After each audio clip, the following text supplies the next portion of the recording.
First, though, we want to take a look at the Ukrainian economy and specifically the prospects of a default. So I'm joined now by Tom Coupe, Associate Professor and Senior Economist at the Kyiv School of Economics, and Devin Ackles of Case Ukraine Analyst. Who's also a part of our team. Who's a part of our team. And we're happy to have him in this. Well, but we're having him put on some different shoes to talk about things here first. My question to you, Tom, though, first, just because default is a big, scary word, but I don't think everyone knows what it means, and I think especially people who live in a lot of Western countries maybe have heard of it but haven't experienced it. So what is a default? It has many meanings. Kind of the scary meaning is the country suddenly stops paying its kind of debt, simply stops. The more wide definition is from the moment that the country agrees with its creditors that it will restructure the debt and it will pay less than originally agreed, that's also default. So it's like a bankruptcy for a country. It's like a bankruptcy, but it's not. It's a bit kind of, if you simply agree with your creditor that you will pay less than you initially agreed, that's also considered by the ratings agencies as a default.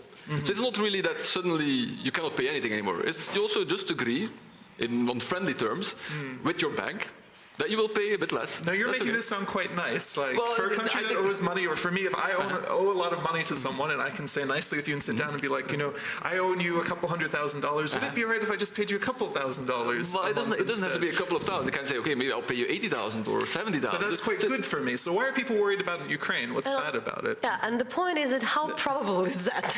How likely? How likely? Kind of, if you look at the financial markets, the probability of default, it's like 20%. That's kind of the latest data that I saw was kind of the markets price it as is the chance that there will be a default within a given year would be 20%.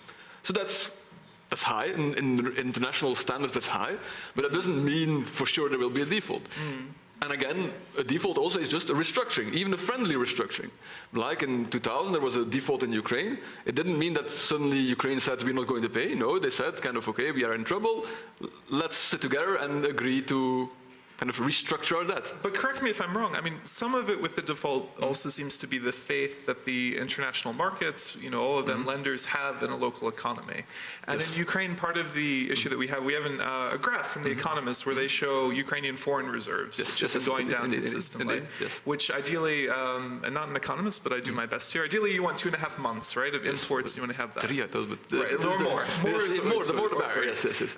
But Ukraine doesn't have that, and it's been going down. Yes. And that's exactly the fear, that it will go down further and further, and that at some point they don't have anything anymore. Because indeed, the foreign investors, kind of whoever at some point invests in Ukraine, now wants their money back, and the sooner the better. And so that's why you have to create reserves that people will not feel that the hryvnia will continue to devaluate. And once kind of Ukraine is able to maybe together with the kind of reforms, kind of doing reforms internally by getting money from the IMF, more money from Europe and the World Bank, if they can signal that okay, they're now back in control, the hryvnia will not continue to fall, then indeed kind of the foreign investors might come back again and might support the Ukrainian economy and might bring reserves in that way to the But I economy. mean, if short term, if Ukraine were to default, it seems likely that the hryvnia would fall even lower, right? That's kind of a likely consequence. Kind of at the same time, I think if you look at the past histories of the defaults, and also if you look at kind of how bad the situation is already now, then even if there is a default, it should not be that much of a surprise anymore. So kind of now everybody's already talking about default. We are here talking about default. So financial markets already take that into account. So this is different from suddenly there is a surprise, nobody expected, there is a default, then everybody runs. And if you kind of announce, if you kind of agree with the creditors that they will kind of, can we restructure that, then things can calm down in a much better way. But that is also bringing you to the discussion, but does it make sense why, while giving all the financial aid the international partners of Ukraine's do, why they would allow it? Does it make sense at the same time to really allow it happen?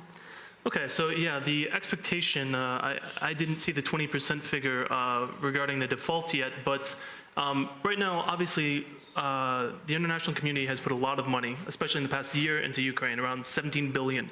Is it a lot on international term? I don't understand. Because with this For Ukraine, figure, you don't understand. that's a fairly large amount for Ukraine and for internationally? For the size of its economy, and that depends on the economy, and there's a lot of circumstances that go along with that. So it's a case-by-case basis.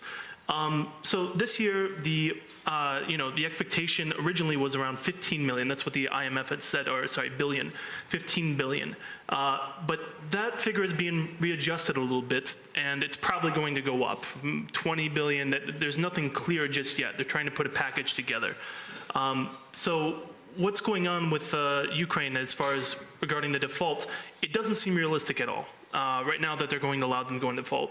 I mean, it's not just, some experts' opinion about this, and many experts agree they're not going to let them do it, but it's not in the best interest of the United States right now to do it, EU, or the IMF. Because what would it do? It would essentially destabilize the situation more here, and therefore, it would take a lot longer for Ukraine to resettle itself. Plus, there's a war going on, obviously. Can't deny that. So I don't believe right now it's going to happen. Well, I think that's part of the issue. It's I want to, for me, what it comes down to, and the reason I bring it to, is this issue of confidence. And part of this idea is, with a war going on, it's very hard for Ukraine to put money where it needs it, and also that it's not a black hole, that it's there. And we have one tweet where we kind of put out a question: should Ukraine get massive international bailout despite a lack of reforms? And we got a response from Louis G, who says, no. When half of the present government is as corrupt as before, why give them more money? And this isn't a sentiment that we're just having in Twitter. We love Twitter, but not just there. There is an op-ed in the New York Review of Books from George Soros, where he was advocating that Europe needed to take the lead and giving more money, because just the IMF bailout alone probably isn't enough. The EU needs to give more than that. But then you got a response from Leonid Bershitsky, who is in Bloomberg, where he was saying, this can't go on. That if it's a black hole, you can't just throw money at this problem. It doesn't make it go away. I mean, what is your impression? I mean, with the budget that recently came out, was it business as usual? What sort of a culture was the new budget passed in, and what a message did it send to financial markets and to the IMF? Well, after looking at the budget myself, and several other experts, Ukrainian experts, and I'm certain the IMF has already gone through it who knows how many times since they came here January 8th. Really, it was, a lot of people have been saying it's overly optimistic. They think they're going to have a lot more money and more growth than they will, right? Yes, and optimism sounds nice. Yeah, it does sound nice, but the issue here is that the figures there, it's hard to believe that the government even believes in those figures. For example, one of the things padded, that basically. Well, the you idea can't say is that. I can say it. It seems this is what everyone is saying, that it's expected on all this growth, so they're not expecting to have to borrow a lot of the money. They think they're going to make it themselves, right, which is very hard if other people don't agree with you. So let's be realistic about this. Since 2008, since the financial crisis hit Ukraine pretty hard, IMF came in, helped them. They got a lot of support to kind of get back on their feet. They've actually never reached their pre-2008 level for GDP. So since that time, essentially, although things have gotten better until roughly 2012, they've gone back into a recession. I mean, they've been in a recession the whole time, but things were starting to improve until roughly 2012, and then things started to go back down again. And, the IMF is seeing things getting better, roughly, and the World Bank as well, I believe, roughly in 2016. That's true, but I want to bring it back to this leaky bucket analogy. Okay. Because they're involved, obviously, they will negotiate, they will talk, but the timing is so key for these loans. We can see that the value of the hryvnia, of the currency, They've got 1 month basically worth of foreign currency reserves, so 5 Ukraine weeks. doesn't have time to wait. But with that, I mean, describe a little bit of when the budget was passed. It was passed at 4:30 in the morning? 4:30 in the morning, yeah. Ukraine, if you follow Ukrainian parliament, it's not entirely surprising, to be honest. They like to wait till the last minute and then wait till a minute after that. One of the MPs said they didn't even know what was in the budget. And a lot of them didn't. And this was one of the issues was, they passed it really late at night on basically a deal they made with Prime Minister Yatsenyuk that they'll pass the budget now, and they pass it by a minimum margin, 233 votes, when the minimum is 226, which means a lot of people who are in the coalition government didn't support the budget for reasons like you said. But the second issue is they did it basically based on a guarantee from Yatsenyuk that they would be able to there would be a revision of the budget on January 15th. I mean, that sounds like something that's meant to please the IMF, other organizations, that they passed a budget, Yes. right? That's exactly what it's always when we discuss with, let's say, foreign experts and the analysts, the budgets, like, oh, it's over-optimistic. But when you discuss it on the citizen level, it's like, it's the toughest budget you can say. There are major cuts, and especially in the situation of the crisis, and especially in the situation of war, when sometimes the state just have to pay more for the rebuilding infrastructure and helping the many, many people. So why this gap? Something like totally, is it really like to please the Western government? There's a lot of issues within the budget. I mean, I don't have time to go through the whole thing right now, but, for example, defense funding actually went up, spending went up, which is understandable. There's a war going on, defense spending should go up, as did law enforcement. It wasn't a huge amount, but it was a substantial amount, especially from 2 years ago when there was no real defense budget. But there were cuts. I mean, there were cuts to areas that long have been recommended to be cut. For example, the mining subsidies that last year accounted for about 11 billion hryvnia, this year are down to about 1 billion.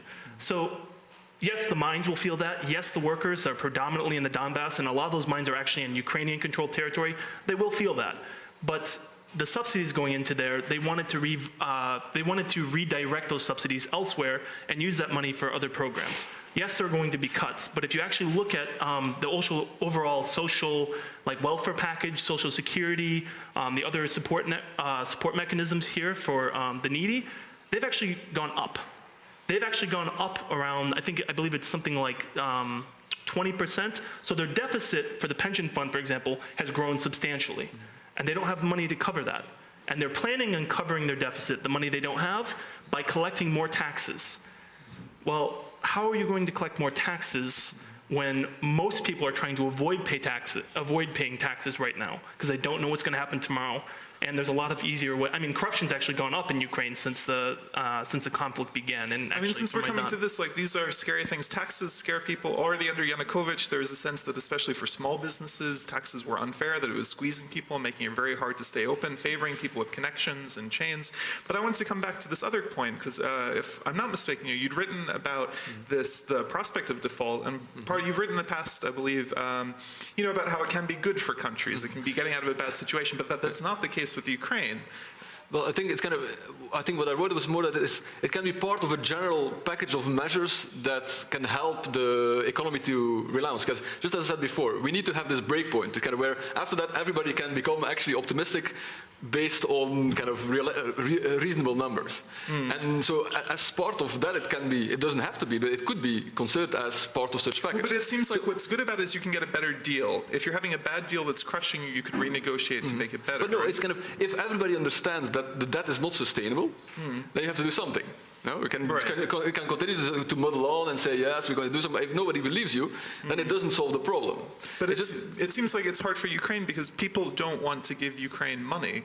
So do you think Ukraine will get a better deal if there was a default and they had to try and get renegotiate loans to pay their needs? It's not about, I don't think it's a good deal. Nothing is good here. So of course it's nice if you can get a loan from somebody else at reasonable terms. That's the best solution you can have.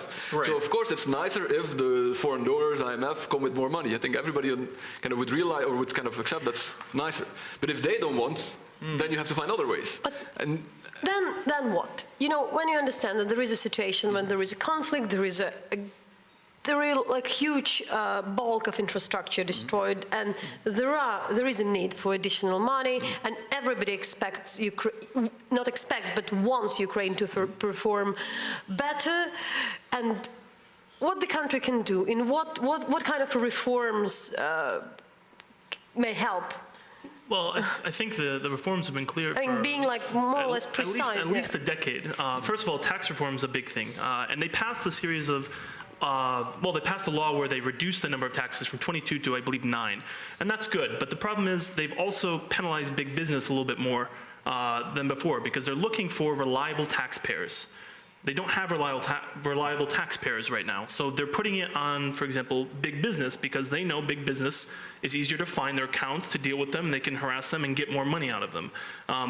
It's nothing over the top. But to be able to deal with the overall problems that the budget's facing, they're expecting a 30% increase in tax collections. During a recession. During a recession. Of I mean, 7%? that number is, it's almost laughable in a way because no one really believes that. And I personally don't believe that the government believes that. And you brought that up before because you were making a point that some people believe that this is an attempt to make a budget that's so ridiculous, so laughable to the IMF that they redraw it themselves, and then that the politicians then say, well, sorry guys, we tried, we wanted to give you all this great stuff. The IMF said no, we are dependent on them, so don't blame us, hate the IMF. And I think, that was kind of my personal assessment. I do kind of have that feeling because if you look at the budget, I mean, there are just so many areas where it actually contradicts what the IMF's previous demands, even before the crisis, were, and they kind of go against it. In fact, last week, the parliament, Ukrainian parliament, the Verkhovna Rada, passed a law that actually undid one of the pension reforms that was a key demand of the IMF, basically raising female pension age to 60. Now, it wasn't for all women that they brought it back down. It was actually for a certain class of government bureaucrats. It's 55. The law was passed in 2012. The law brought it up from, in 2012, it would start gradually bringing it up every single year till it hit 60, which is still 5 years below what would ideally be it for the International Monetary Fund and other places in the surrounding community in Europe, say places like Belarus. But at the same time, they've really just not shown that they're committed to making those reforms, and they do look like they want to pass the buck right now. And this populist budget and this pension reform, or the reverse of a reform, kind of shows that, kind of demonstrates that. The most common thing in Ukraine for a previous decade was the budget was passed the next year, like it was not the year. Now, what was special about that, it was like just a couple days before the New Year's Eve. At the same time, what we can expect with this IMF meeting, with the loan, and so that would be. Well, I've already kind of said my view on this, and I think it's reflected more broadly that the IMF is going to work with Ukraine to provide it with funding. Now, the terms of that funding are unclear right now. They came here on January 8th, I believe, and they should be finishing up their mission pretty soon, so we'll know the results very soon.